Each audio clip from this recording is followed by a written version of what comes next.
microphone too much. My name is Tommi Saksalin. I'm a Finnish guy working for Cisco, covering Cisco's data center business in Finland, Estonia, Latvia, and Lithuania, so the Baltic countries and Finland. And as you can see, I am trying to match the color of my trousers to the color of the presentation and the color of the VMware banner, so that's why I'm wearing green pants today. It's not the official Cisco standard. It's a public holiday in Finland as well, so if I seem tired, it's because it's the public holiday in Finland. Green thinking. Sorry? Green thinking. Yes, this is green IT. What I'm going to talk to you about and show you is how you can automate your IT delivery. So how you can build a private cloud environment. I'm talking about a product that Cisco has called Cisco Intelligent Automation. It's a software suite that automates IT service delivery. And the way I'm going to demonstrate that is by logging into our internal IT's private cloud portal and then ordering a virtual machine for me, then trying to log into it. And as long as the Radisson SAS network is working, I can show you that. So I'm counting on the hotel to provide a quality wireless LAN. I hope it's a Cisco wireless LAN, otherwise we may run into problems, but then I just blame somebody else. So, how to build the cloud? First of all, what you need in a cloud environment is a couple of basic elements. You need a sort of a storefront, so a self-service portal. I'll be showing you how Cisco has built that. And you need the factory, the place where you then provide the actual service. And as with all factories or all modern factories, the factory needs to be automated. You don't want to have too much of manual labor going on in your factory. So if your data center is your cloud factory, what we are saying is that you don't want to have too much manual labor going on in your data center. You need to be able to automate things to be able to provide a cloud type of service. You all know what cloud computing means, so I'm not going to spend any time on definitions. Rather, I'm going to show how we've built it internally in Cisco with products that are available through our partners. So this is the basic thing now I'll show. I'll show the storefront, what it looks like, and then explain what's going on behind the storefront in the factory, in our data center. Cisco IT has an interesting name for this private cloud concept. Okay? They call it the cities, misspelled cities. So it's CITEIS, Cisco IT Elastic Infrastructure Service. Don't know why they do this. It's an internal service. They could name it something that makes sense, but rather they chose a crazy acronym that is cities. Well, what cities is doing, what Cisco's internal IT organization is doing for the private cloud deployment is taking all of the manual tasks in the orchestration deployment process and automating that by some of the tools we have. So they are automating the orchestration of the platforms, and they are building a self-service storefront portal in front of it, where we can go in and order stuff. And that enables them to provide an on-demand type of service, so a service that is available in a few minutes. Hopefully during this demonstration we will be able to see how we actually order the virtual machine, and it shouldn't take too long. We should be able to log into that virtual machine as well. So it's, you know, on demand within a few minutes that it is available. So this is what Cisco IT Elastic Infrastructure Service is about. Don't worry about the acronym. You don't need to remember it. It's internal Cisco jargon. What I'm going to do now, however, is change from the presentation software into a web browser. I'm on the iPad, and the reason why I'm on the iPad is that Well, I want to be able to log into the Cisco's internal network, and it's easiest when you are using a VPN client called AnyConnect. So on my personal iPad, I have a Cisco AnyConnect VPN client that is now, as you can see from the top left there, the VPN connection is active. So I can now access the Cisco internal network. And here I've logged into the city's portal, the storefront, so to speak. So this is the self-service portal of Cisco IT's internal private cloud. And as you can see,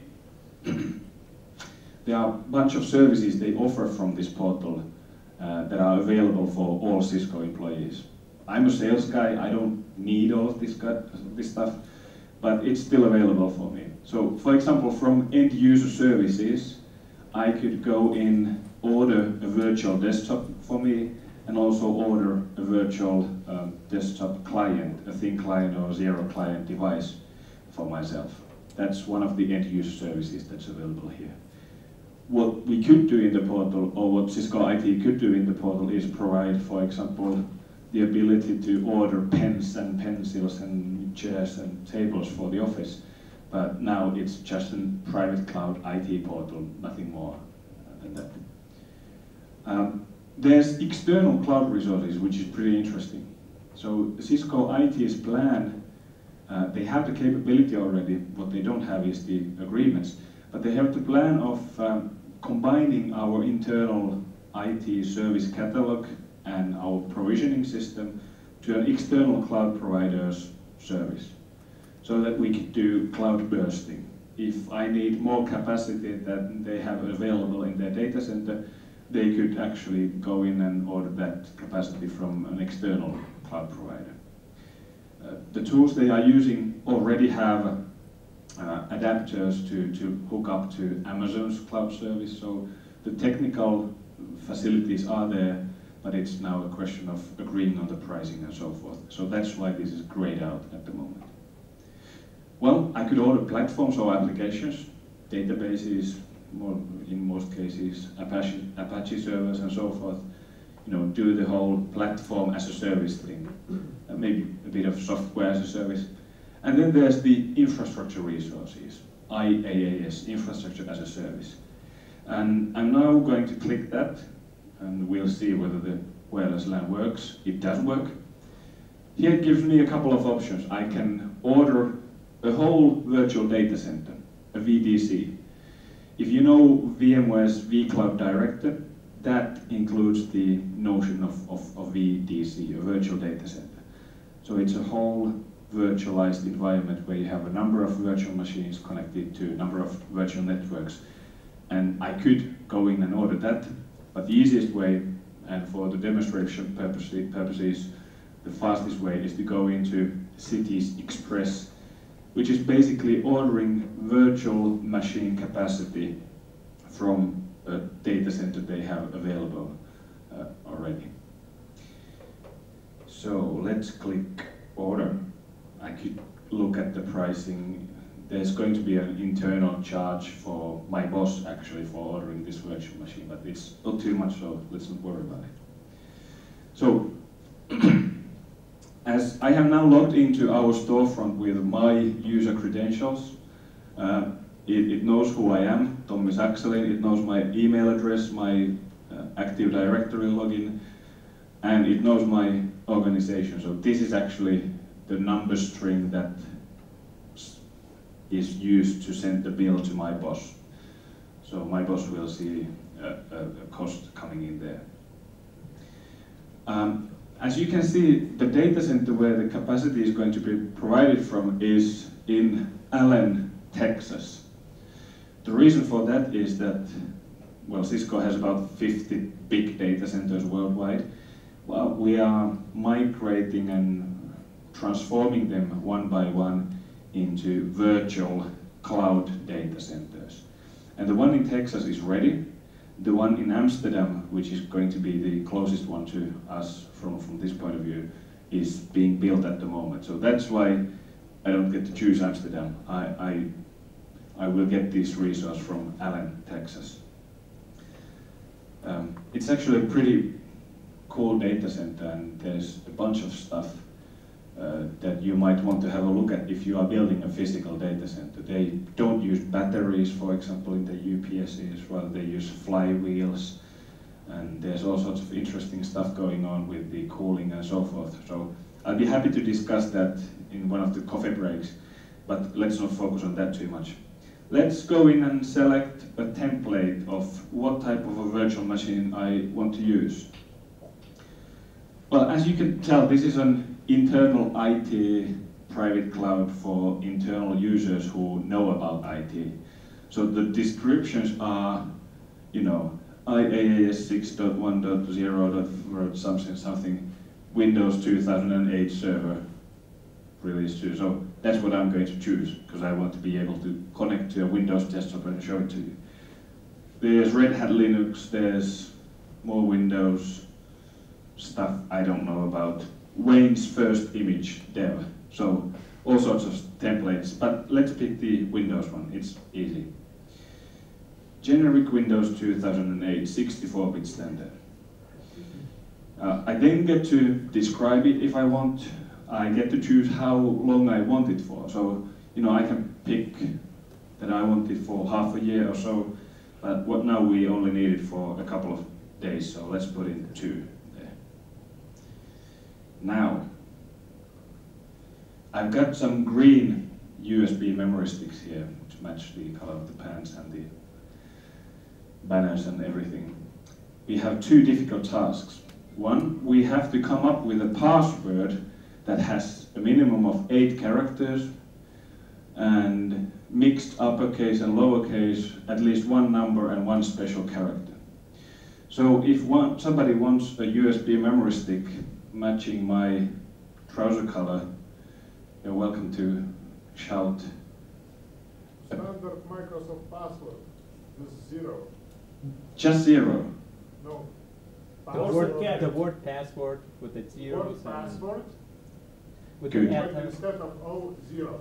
Good, and then let's put some special character at the end. This is risky. Thank you. Sorry about that. Here's a line, don't worry. Thanks. So, let's start with the password and 2.0. an exclamation point. Let's see if it works. This is usually the most difficult part. I usually fail at this.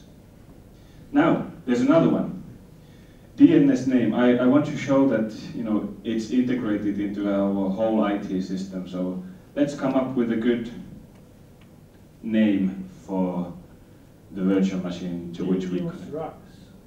Who rocks? Vilnius rocks. Yeah, that's good.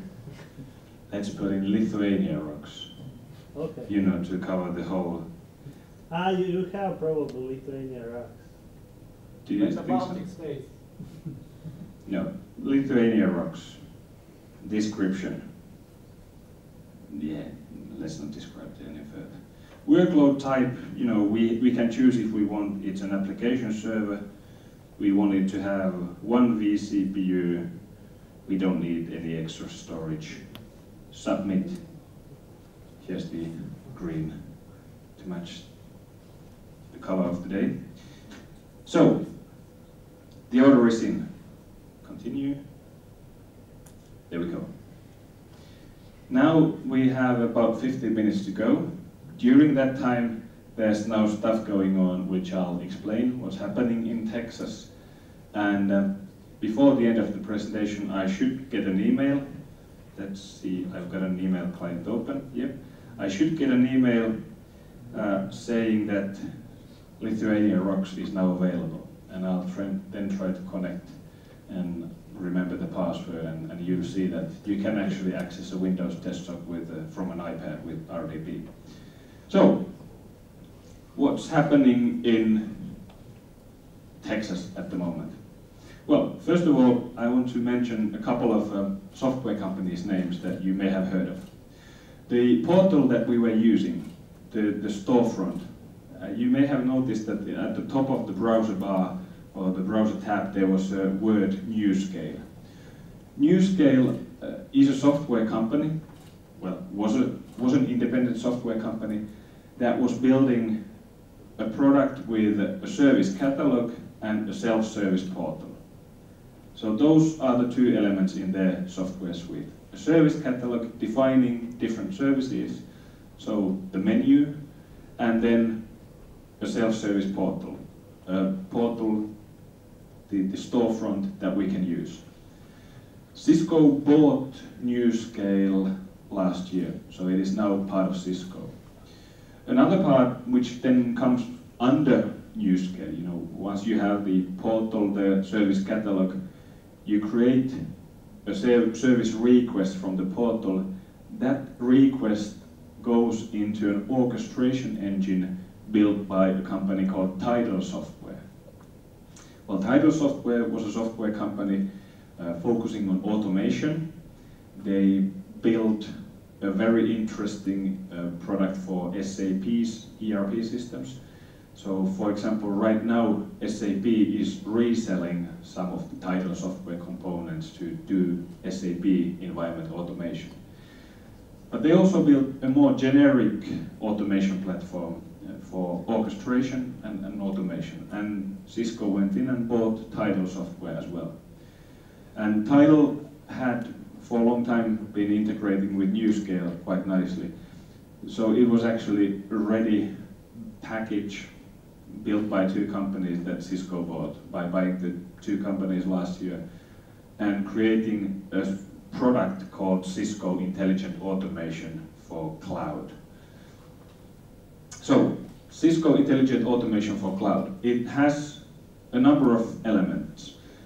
The service catalog is defined in the NewScale piece, which is now called actually Cisco Service Catalog. So the NewScale name is no more. It has the self-service portal, which is nowadays called Cisco Cloud Portal rather than NewScale Front Office or anything like that. So that's what we accessed.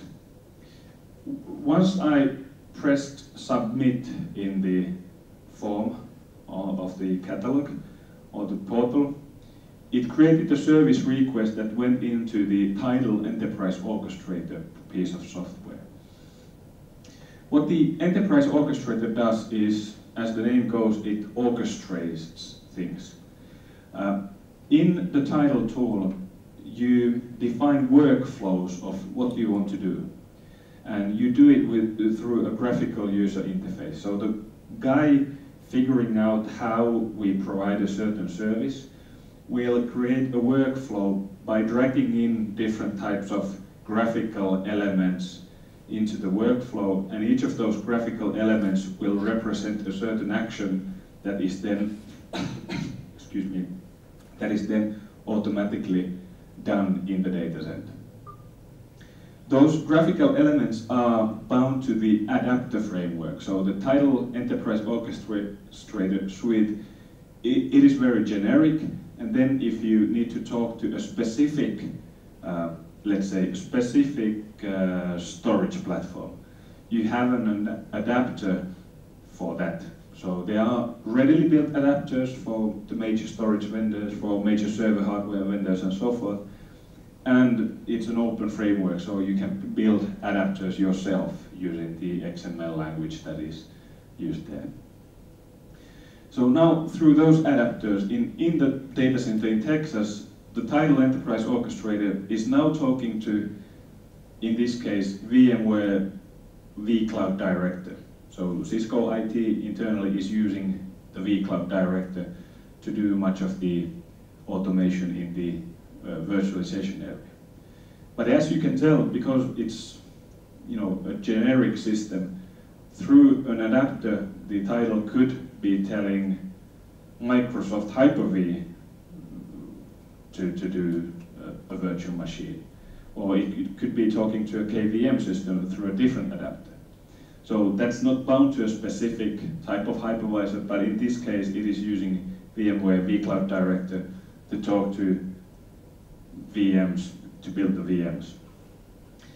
It is also talking to Cisco UCS Manager, Cisco's Unified Computing System Manager, which automates the hardware provisioning of Cisco servers.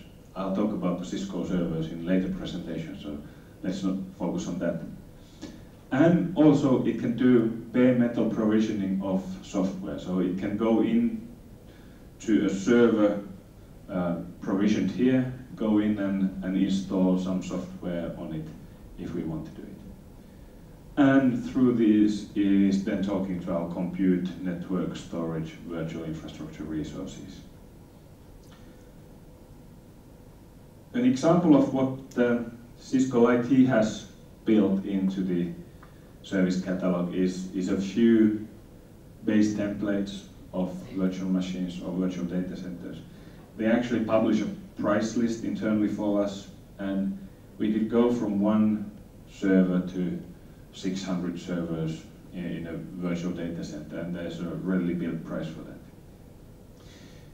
What this has achieved Cisco IT to do is actually lower the delivery time of services from a couple of months, which actually was the case when we were using Sun Microsystems servers for development and so forth, now to 15 minutes. That's a promise. I think we pressed the button at about, was it 5 or about noon? So we can see if this 15 minutes holds. We should pretty soon have an email in my email folder saying that we now have a virtual machine allocated. But also the total cost of ownership for the capacity has gone down quite dramatically. Of course, the percentage points are also depending on what you are comparing it to. But when we started, we had all physical, started virtualizing, started automating, and now we are at a much lower cost. You know, we've reduced the number of operating system or the cost of operating system instances quite dramatically by doing this. So let's go into my email and see if, yes, there we go. Confirmation of your recent purchase from Cities. So we now have a Lithuania ROX VM available. Let's see if we can connect to that. Now this gets really interesting. So a new RDP connection to Lithuania ROX.cisco.com. I need to put that in for the AnyConnect VPN client to know that I'm now going into an internal network. We're ready, we'll save, and we'll try and connect. I'm really, you know, this is exciting. You know, it's always difficult to see. Well, there's something going on. There's a group policy being applied, so at least we've got an RDP connection up. Let's see if we can actually plug into it. Of course, you know, for me as a sales guy who only uses this to demonstrate what Cisco Intelligent Automation software can do, you know, well, it's pretty interesting, but that's it. But if you think this from the viewpoint of a real IT user within Cisco, a guy doing software development, and a guy needing, you know, from time to time 10 or 20 servers to test their software or to do, what do you call it? Well, not translate, but anyway, do coding on servers. This is really good for them. In the past, they needed to write down an investment proposal, you know, say that I need new hardware, buy the hardware, install it, have somebody come up with an IP address and you know, do all the usual stuff. Now, all they need to do is, well, connect to a machine through RDP after having ordered it from the portal. The usual Microsoft password was password.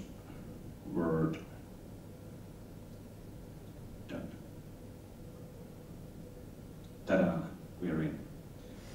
And hope it doesn't drop too often. Well, surprise, surprise, you get to see a Windows desktop. So it does actually work, even in a hotel think if I was a IT administrator in a small business, somebody called me during a Finnish public holiday saying that we need this server now, we need to have it now. Well, how cool would it be if I could do just this and, you know, log in from a hotel, plug it in. Oh, updates, wonderful. One thing I noticed, by the way, the Windows is not activated, but I was testing this last night, and it takes about a couple of hours for Cisco IT to notice that the Windows is not activated, and I don't know how they do it in the background, but they actually do the activation for me, so that's all fine. So I could actually use this if my RDP connection wasn't dropping all the time. Well, you've seen it work. Let's leave it at that. So, what was it that I was talking about? It was Cisco Intelligent Automation Software. So, you know Cisco as being a networking vendor. We came into the data centers with our server products about 3 years ago, and now we actually have a bunch of software to do data center automation, to build private clouds. What you see here, the CMDBs, the IT service management tools, billing, chargeback, all of this stuff, what companies like BMC and CA have been doing for a number of years, we are not touching that. So whatever monitoring tool you have, keep using it, that's fine. Whatever CMDB you have, we'll just plug into it, but we won't replace it. So all that Cisco does with the Cisco Intelligent Automation Software is the self-service portal, the service catalog, the orchestration and automation. All of the rest are just then plugins to the different elements. Cisco partners are able to resell the software package, and there is a starter edition available, which includes the basic functionality you saw here.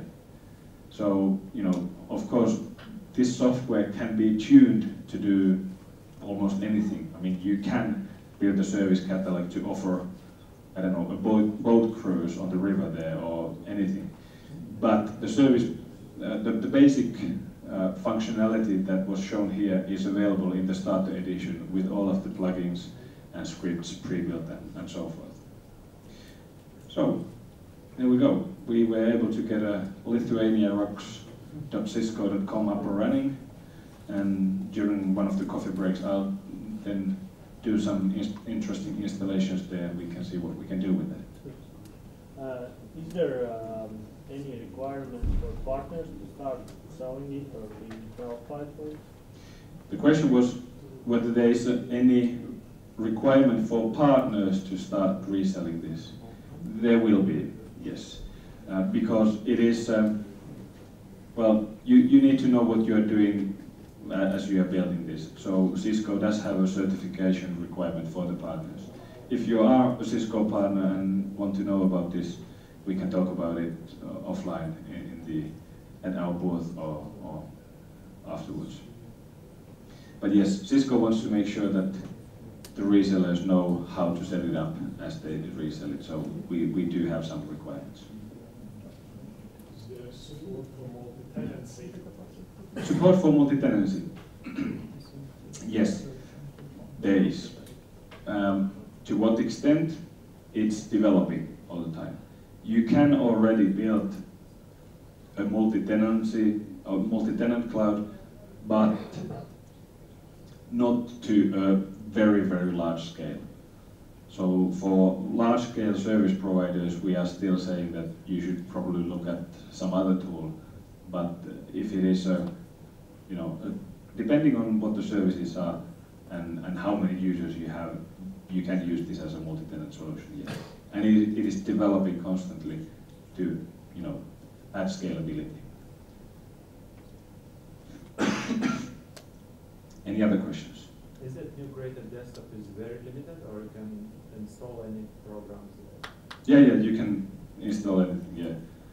So I think, I was able to log in as an admin to the desktop, so I can do anything to it. There are limitations on the firewall on what I can then push out from the machine, so I can't use it as a spam host or anything like that. For torrents, should be fine. In terms of development, in terms of features, you need then some kind of partnership with the Cisco, or you can do it by yourself in in-house knowledge? I mean, on the code, on some extra features if you need that. Well, this is documented in the Cisco Intelligent Automation, documentation platform. So all of the adapters you can build yourself. Also, how the catalog looks like, how the portal looks like, all of that you can tweak yourself, and you don't need anything special from Cisco. We have a services organization that can help, can do things for you if you don't have the skills in-house. But if you have the skills in-house, just read through the documentation and hack away, and you will get amazing results. Okay, seems that my time is up. Thanks a lot. Next up, we'll be going to the meeting room Alpha for an EMC keynote, Journey to the Hybrid Cloud.